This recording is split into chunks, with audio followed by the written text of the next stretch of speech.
Sunday school teacher once asked her students, which of the 10 commandments relates to your parents? And the little girl raised her hand and said, honor your father and mother. And then she said, now which of the 10 commandments relates to your brother and sister? The little boy raised his hand and said, thou shalt not kill.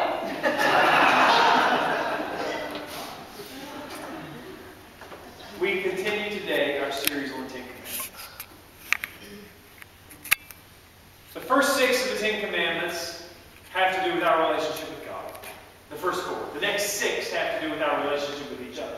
And last week we came to honor your father and mother. And we said that we honor our father and mother most basically by caring for them as they get older, by giving them dignity as they age. And now we move out from 5 to 6. We come to the 6th commandment, you shall not kill. If you and I were to create a list of the basic lessons for how to treat one another, most likely the first on the list would be, don't take someone else's life. If you can't follow any other rule, follow that one. Don't kill. You and I have heard this commandment many times before. You may have memorized it as I did in the King James. Thou shalt not kill.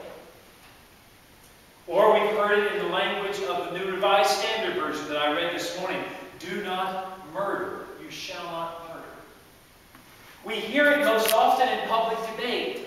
2 people are talking about war. Is war right or wrong? Should war be fought or should war not be fought? And before long, someone says, well, you know the Bible says, thou shalt not. Or we're talking about the death penalty, and 2 people are debating the death penalty. And oddly enough, in this debate, both of them say, you know the Bible says thou shalt not kill. Or the debate is about abortion. And before long, someone says, the Bible says thou shalt not kill. We have heard this commandment before. But in all of these debates, it's not been about us. As important as these issues are, they are distant from us and from our everyday lives. They are about others, about distant places or faraway issues. The debates about public policy and government are important, but they are not immediately about us. There is a strong temptation in this commandment to think that it is not about us. Commandments 1 through 5, I can stand here today and honestly tell you I have broken them all. I have worshipped other gods. I have looked to idols. I have not kept the Sabbath. I have taken the Lord's name in vain. I have not honored my father and mother. But thank God I can tell you I have never killed anyone.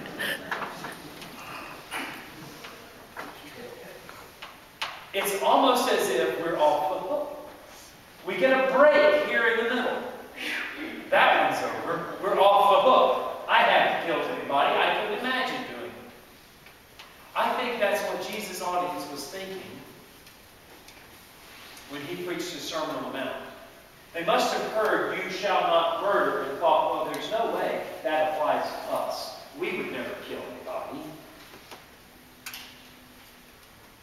But Jesus didn't see it quite that way. When he began teaching in the Sermon on the Mount, he applied it to them. And then he applied it to us all.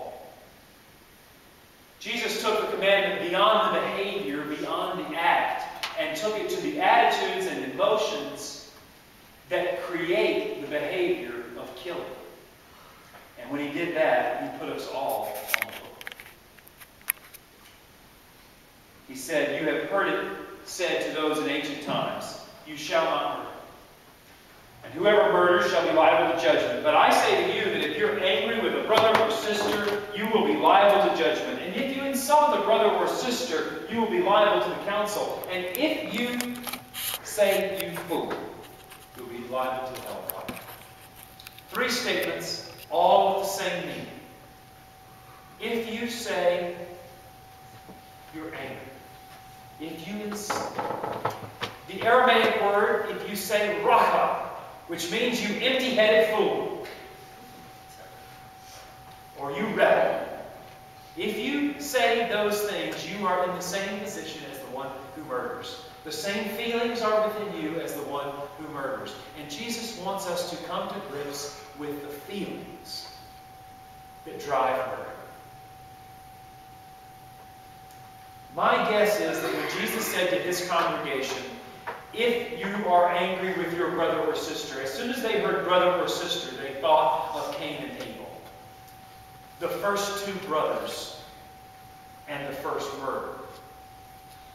Cain was a produce farmer, and Abel was a sheep herder.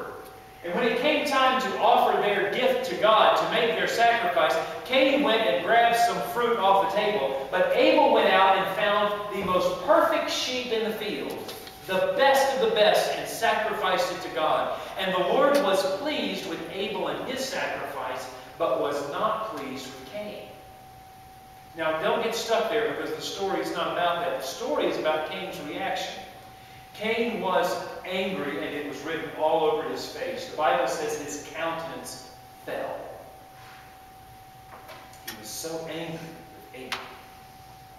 And so he invited Abel out into the field, and he murdered his brother. The first killing in the world. And it was provoked by anger. This story is in the background when God gives the commandment, thou shalt not kill. The commandment is challenging us to deal not only with the behavior and the act, but the feelings that provoke it. So Jesus preaches the Sermon on the Mount and recalls Cain and Abel for his audience and says, you have heard it said, do not murder, but I say to you that whoever is angry with his brother or sister is in the same position. Jesus is asking us to deal with our anger. But he's not asking us to not be angry. Hear that. He's not asking us to not be angry. Why? Because that would be impossible.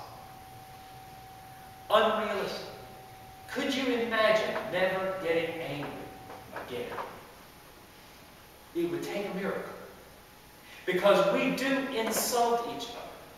And people insult us. We do call each other fools, or worse. And they call us fools. There are people who push our buttons, and some who know which button to push more than others. There is someone there to push the shame, or the hurt, or the indignation, and provoke in us anger. Jesus does not tell us not to be angry. In fact, Jesus himself was angry. In Mark chapter 3, it says that Jesus looked at the Pharisees who were criticizing him for healing on the Sabbath. He looked at them with anger. And in Matthew's Gospel, it says that Jesus called the Pharisees who criticized him fools. He said, you fools. The issue is not that we get angry, it's what we do with our anger. Ephesians 4:26 says, be angry, but do not let the sun go down on your anger. Be angry, but do not let the sun go down on your anger. There's a little translation problem in Matthew's text as I read from this translation. The translator said, if you are angry at your brother. But the Greek is actually when you are angry with your brother. It's not a question of if. It's more a question of when. And the point is not that you got angry, but what are you going to do with it? How do you deal with anger? And that's where Jesus gives us positive instruction for how to deal with our anger. And gets to the positive side of the commandment, the life-giving instruction in the commandment. How do we deal with anger?